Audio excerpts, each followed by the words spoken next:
Hello, I'm Momita Bakshi Chatterjee in conversation with Union Minister Mr. Rajeev Chandrasekhar. So many thanks for speaking to PTI.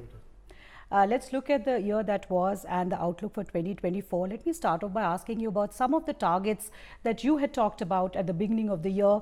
You had said that the mobile phone production mobile phone exports, would likely touch rupees 1 lakh crore. In 2023, you had talked about the fact that mobile exports would also rise into the top 10, break into the top 10 league in terms of our overall exports. Where are we on those targets in terms of job creation, all that you set out to do at the beginning of the year? No, we are certainly on track on mobile phone production. You know that that whole category of smartphones and mobile phones is one of the shining examples of success of Prime Minister's PLI vision. And I think we are on track to cross 1 lakh crores this year, which is the target that we set out in 2023 in the beginning of the new year. And the investments have been significant, job creation has been significant. And you can see today that we are made in India phones are now today being exported all across the world. So I think that is certainly something that we are very happy with. And as you know, in the wake of that, this year we have also announced the IT hardware PLI. And we think that in the coming years, 24, 25 in particular, we will find that even the IT segment will contribute to our $300 billion manufacturing target that we set out in 2021 for 2026. So I think all in all, 2023-24, this financial year has been a very good year for electronics. It has been a year when Tim Cook visited India. It is a year that both Apple and Samsung phones have done very well in terms of domestic production and exports. And it has done very well in terms of creating jobs in these large factories in many parts of India. So I think all in all, electronics production, we are extremely bullish about our targets, the Prime Minister's targets of 25 lakh crores by 2026. And it is important to remember that in 2014, when the Prime Minister became Prime Minister, Narendra Modi ji became Prime Minister, we were at less than 1 lakh crores. So in a space of about 10 to 12 years, we will be 25x the production of electronics. And I think that is certainly a good way to end 2023. What is the outlook for 2024? At the end of 2024, what is it that you're likely to achieve in terms of exports and some of these areas that now, PLIs have come for? Where do you see yourself? I think we are on track for that $300 billion target. There is some argument whether the 300 billion number will be reached by 26 or will it take a 6 months, 8 months lag. We will see how, you see, certainly it is clear that the Russia-Ukraine war, the COVID pandemic have created certain headwinds in consumer demand all around the world. So we will see how that plays out, what the US economy is like, what the rest of the world's economy is like going into the 24-25 year. But I have very great confidence that the goals that the Prime Minister set out for $300 billion or 25 lakh crores, we will achieve it by 26-27. So I think that is a target that we are working to. And the recent IT hardware PLI is going to kick in by the second or third half of 24. And we will see on the smartphone, we will see the additional impact of the IT hardware manufacturing as well in India. For IT hardware to turn export, I think we will have to wait till about 25-26, but certainly it is our mission that every factory that is set up in India for electronics is not only serving Indian consumers in Indian markets, but also global consumers in global markets. So local for the world, global is certainly a mission for our department, our ministry. If you look back at 2023, and there are many things that have happened from a policy perspective, what are the big achievements, 3 big achievements that you consider to be very significant? And were there any misses this year that you would like, an agenda, an unfinished agenda that you would carry forward to next year? I think the big thing that we have delivered is very quickly pivot on the digital personal data protection bill from what had become a very difficult legislation after it went through the select committee to very quickly moving and creating a world-class legislation that has met it has been affirmed as a world-class bill by industry, startups, and the general public at large. So I think that is certainly a big achievement. The other big achievement in the area of policies and rules is our notification of the IT rules, where we have now moved from a framework where platforms and intermediaries had no accountability today to platforms and intermediaries having real accountability under the law for the safety and trust of the internet and for digital Nagrik. So I think that is the second one. The third one is we've done a lot of work on cybersecurity. We've issued cybersecurity directions, again keeping consistent with our view, Prime Minister's view of making sure the internet is safe and trusted. So that is again, I think we have something we have done and achieved in 23 quite well. What are the things that I'm, in a sense, I couldn't complete? The Digital India Act, which we put a lot of effort into and spent almost a year on pre-consultations. We ran out of time, these things happen, but certainly it's an unfinished, incomplete agenda.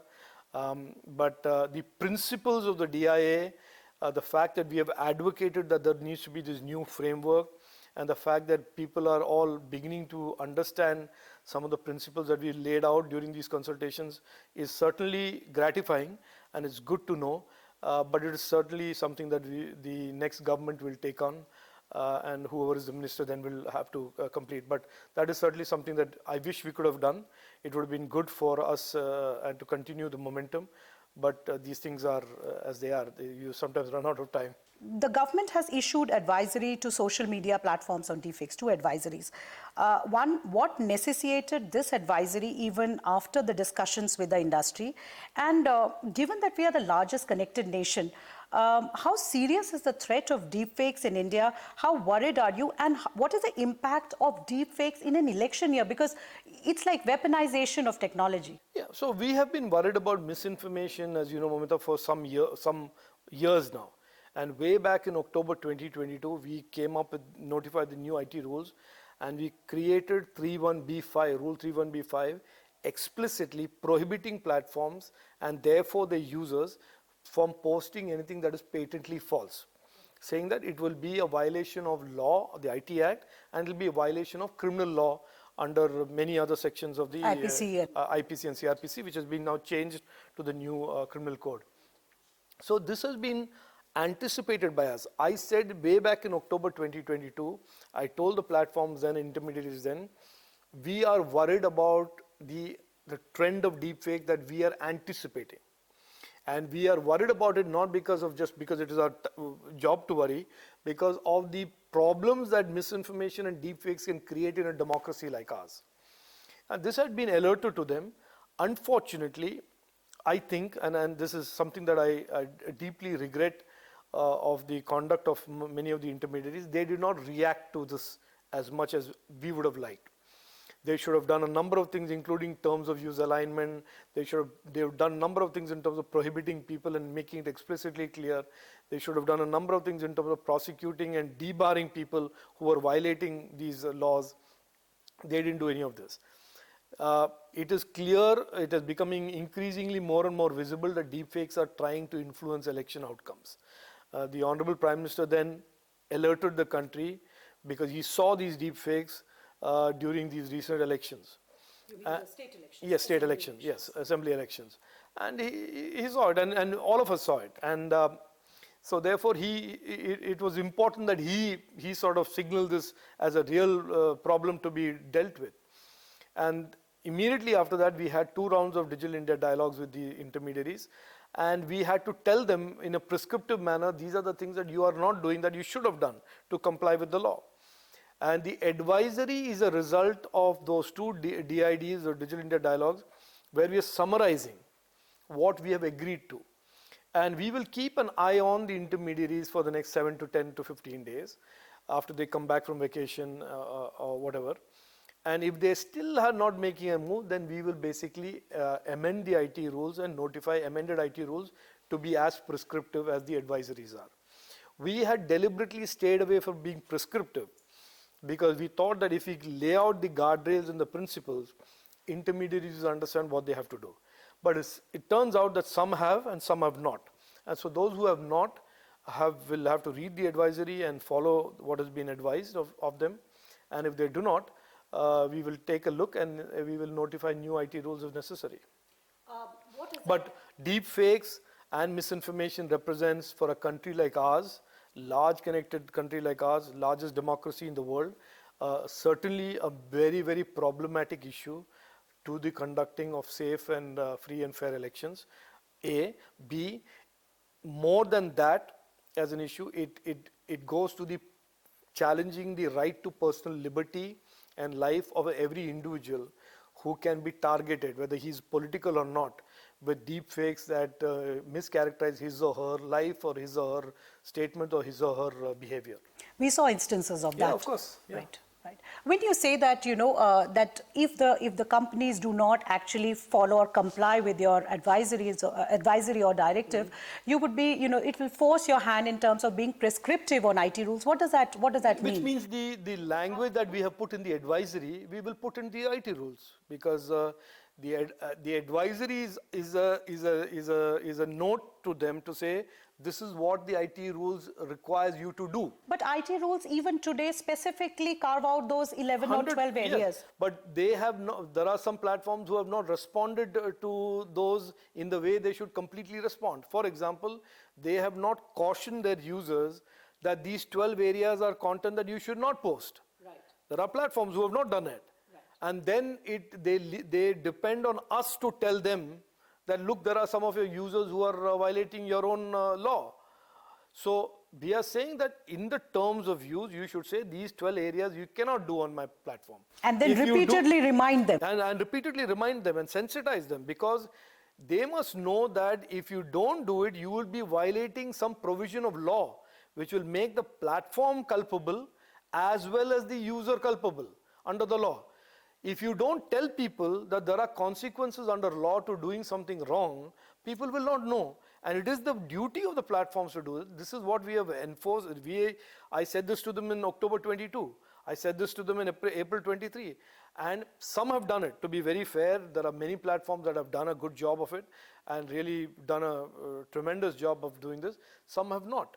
And the ones that are not, unfortunately, some of them are big platforms that have a bigger impact on users and on our general society. And so I've told them that, look, we have made this prescriptive in the advisory. If you still want a tougher way of doing it, we will put it in the IT rules and make it law. Right now it's an advisory on how you should comply with law. We are advising you on how to comply with law.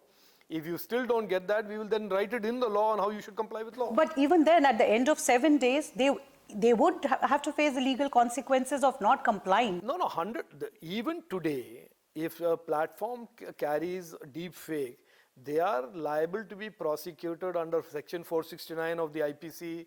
They can be prosecuted under the IT Act. So the provision already exists. We are just making it now clear that we will take a zero tolerance view towards deepfakes.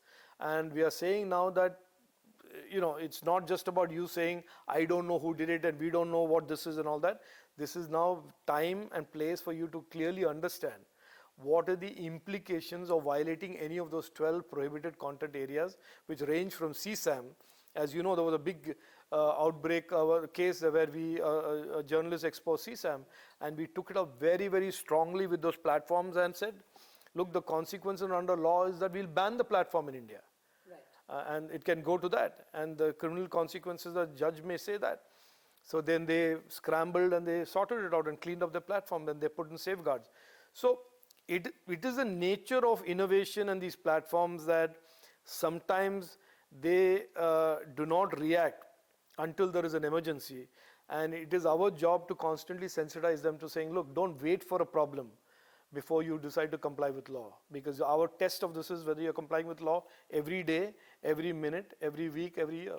So even today, they are likely to lose their immunity if they do not comply with the advisory, because IT rules specifically lay out the areas in which content is prohibited. I'll explain to you moment how this works. They have to comply with the law, which means comply with the IT rules. Right. The advisory is an advisory that says, how do you better comply with the IT rules? Right. Okay, it is helping them to be in better compliance with the IT rules. It is not some advisory. And therefore the advisory word itself. So therefore the word right. advisory.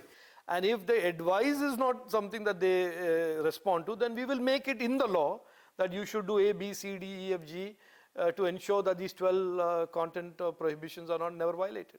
And these platforms which have complied, are they the homegrown platforms? Have they taken a lead? No, of course. I think it is clear that some of the platforms that are much more India-centric platforms have a much more deeper respect for Indian law than somebody sitting in an outside jurisdiction who's still living this twilight zone about which law they should follow. So that is even though India is their biggest market. Yeah, look, this is a tussle, as you know, that has been going on for a few years, not just in India, around the world. Some of these American big tech platforms had delusionally behaved or believed some years ago that they were not required to comply with any law but the US law. That has been since disabused, and they understand very clearly today that in India, which is the largest connected nation in the world, we are a rule-driven democracy, we are a law-driven democracy. Laws apply to everybody, big, small, Indian, foreign, and that they have to comply with the law, and that I don't think there's any dispute on that anymore. I want to ask you about the importance of sovereign AI, but before that, I wanted a larger view on AI. The fact that people talk about the disruption in the same way as they talk about the benefits of AI. What according to you would be the role of AI in Indian economy? Do you see it as as a change or a change agent, or do you see it also bringing in certain disruptions, job losses, for instance? Oh, look. First of all, I have been associated with AI for many years, and I can tell you AI is certainly, and I may be a little bit over enthusiastic about AI than most people, but AI is certainly the most significant invention in our times. And it is not some small outlier phenomenon. It's not like social media. It's not a fad of the day or fad of the year. It is a deep invention that was a long time in coming. It has suddenly reached inflection point. Yeah, and it's inflection point because of the AI compute capacity, the multi-billion parameter models that are being built by companies all around the world. So AI is here to stay. AI is a significant invention, and AI is significantly going to impact the way we innovate in the coming years. And for India, our Prime Minister said this, AI for India and India for AI. We see AI as a big kinetic enabler and a catalyst for our digital economy and innovation. And so whether the use cases are in healthcare, whether they are in agriculture, whether they're in governance, whether they're in security, we see AI, data sets, models all being very fundamental to the landscape of innovation in the coming years. So that is number one. Number two, in terms of where the AI in India, what role will AI play in India? I think, like I said, apart from being a significant economic contributor, it will solve a number of problems we are having trouble in solving over the last many years. For example, healthcare and disease. I certainly think because the diversity of India, the way our people all around the country are so different, our diets, our health, our environment, that AI will play a much greater role in creating much more tailored healthcare and disease prevention solutions for our country of this diversity. Agriculture. For years we have heard about farmers suffering the vagaries of monsoon volatility, weather volatility. AI can do a lot about predicting, planning, helping the economics of farmers in a way that has not been attempted before and has never been successful before. So if you look at a lot of the pressing challenges of India, which is on the cusp of becoming a developed nation, which we have not been able to solve for hundreds of years, AI certainly will be an enabler to solve many of those real problems. I am not on language translation alone. I am not on generative AI alone. I'm not about scraping the internet. I'm on real problems that affect the man and woman in India. And this is absolutely consistent with what our Prime Minister said about when he launched Digital India. He launched Digital India saying, I want to transform people's lives. And I think with that mission in mind, AI certainly will help him do it and the government of India do it and the country do it for its people faster, better, in a manner that we could not imagine 5 years ago. So I think in that way, AI is very important for India. Now, where will AI be in all the other nations who are also talking about AI? What is our capability? I think this race, who wins it, who loses it, I don't think there will be a single winner. Okay, and a country like India with this type of depth and expanse of innovation and this commitment to AI, I think certainly will be amongst the leading nations to shape the future of AI. I don't want to say we'll be number 1 or number 2 or number 3, but I can't imagine the future of AI without India in the playing a role in, yes, in absolutely. it. How important is it to move quickly, therefore, on sovereign AI and build the computational capacity? And how far are we from finalizing a global framework for ethical use of AI?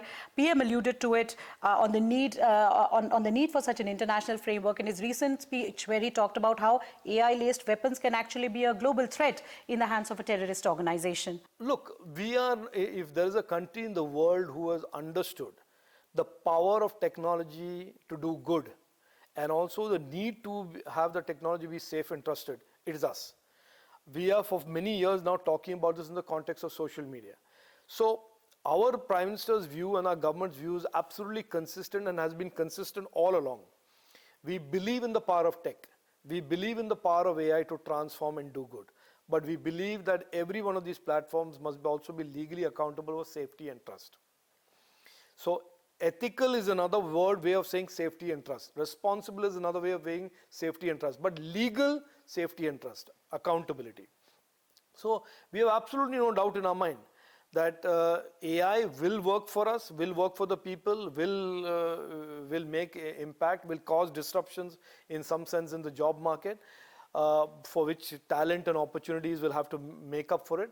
But all of these platforms will have to be legally accountable, that they do not cause harm, they do not enable criminality, they do not enable, like we have 12 things in the rule, possibly in the AI context, those 12 will be expanded to maybe 14, 15, 16, with biases, biased algorithms, biased models, badly trained models, untested models. So a lot of these areas will be covered, but around the principle of accountability for safety and trust. So this, I think, we are taking the lead on, and I think Prime Minister's speech was such an inspirational speech in GPA to New Delhi. Not inspirational for us alone, because we have heard him before, but for the 29 countries that attended, to say that India has such clarity of thought in terms of AI's use as well as AI's safety, that these are not binaries, these are things that can travel parallelly, and that we should create a framework for the safety and trust of the AI in as fast as possible in the coming month. In terms of sovereign AI, Momita, look, there is, in the post-COVID world, in this world of conflict, multilateralism, everybody wants sovereign everything. Sovereign semiconductors, sovereign electronics, sovereign technology, sovereign AI. It will remain that. Countries will want those capabilities themselves. But we are saying, as India, that we believe in inclusion, we believe in collaborative AI, we believe in our capabilities, but we believe, like we have done in India DPI, with the DPIs, we believe that our technology will be available for those who do not have the ability to create these technologies on. So we see technology as a power for inclusion. While some countries may keep saying sovereign, sovereign, sovereign, especially a country to the north of us, whose entire approach to life is about corralling and cornering technologies and intellectual property. Our approach is very, very clear. Prime Minister has made it very consistent. He reinforced it during G20. We think that the world is a family. Every one of these technologies that we develop should be available for the betterment of humanity and people in any other country that is not able to afford to do it. And that our approach is not about sovereign AI. It is about sovereign capabilities, but the benefits of that capability will be available for the whole world. Two things. For guardrails, we'll have to wait for the DIA to be legislated on AI? I mean, right now the IT rules and the IT Act certainly don't deal with even AI. with the internet, for that matter. So if you think that, if you ask me a question, what is the legislation? it will have to be a new legislation. And if there is an interim placeholder that has to be put into place before the DIA or any other legislation comes in, it will have to be an amended or re-notified IT rules. When will we see you in June of next year? And would we see you, would you be, running for elections? No, look, I'm a member of, I'm a Karyakarta of the Bharatiya Janata Party. As you know, in our party, what the party tells us to do, we do. 2 years ago, 2.5 years ago, 2021, I had no inkling that I was going to be a minister, and one day the Honorable Prime Minister gave me that opportunity. If he tells me tomorrow that I should go fight an election or sit out and not fight the election, I will do what his instructions are. I have certainly not set political goals for myself. I never have. It has been by March, April of this year, I would have spent 18 years in public life. I spent 12 years as a cellular entrepreneur. I spent 7 years as a chip designer. So I think this is the longest I've spent in any one area of or any part of my life. And look, I will continue to do what my leadership tells me to do, and on that, beyond that, I can't answer that question. And as a timer, the countdown, the timer in the clock in your room comes to a zero. Yeah. You would have achieved all that you set out to achieve in this ministry? Yeah, I think aside of the DIA, which of course requires consultation. I think 1100 days ago, I had set out some goals for myself, and I had at that time shared it with my team, and we have counted it down. We have 37 days left as of today on my countdown clock. And I am fairly satisfied with the progress that we have made. But I'm a typical impatient person. I believe I could have done more. And I'm sure that you think I would have done more and others could have. But we have done what we could do in this short period of time. And we hope that this trend and this momentum of growth and this real confidence that we see in the digital ecosystem today, the tech ecosystem today, and one of the greatest pleasures I have had in this last 1 year is the ability to travel to about 70 colleges and universities and meet these youngsters. And every one of those encounters have left me absolutely inspired and energized. And I think that is certainly the highlight of my last 1 year. And I hope that, and I am confident that that will continue, and that will take this country forward in a direction which in our lifetimes we will see a developed nation. On DPDP, sir, DPDP was passed in August.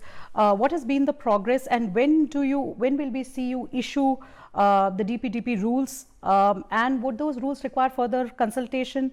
When will the DPDP when will it be implemented? When do we see the effects of DPDP in our lives? We have already had one round of preliminary consultations on the draft rules. The draft rules will go up for public consultation probably by the end of this week or early next week. And I expect the consultation to last about 3 to 4 weeks, and then the rules will be notified. In terms of the transition period from the current framework to the new framework, like I said, that consultations, during the 30-day consultation, we will address that issue. It will be between 6 months to a year. I'm told that we are running out of time, so I'm going to skip directly to this one. The New York Times has sued OpenAI and Microsoft for copyright infringement, saying that they've taken the articles and trained the AI models, and of course competing with them.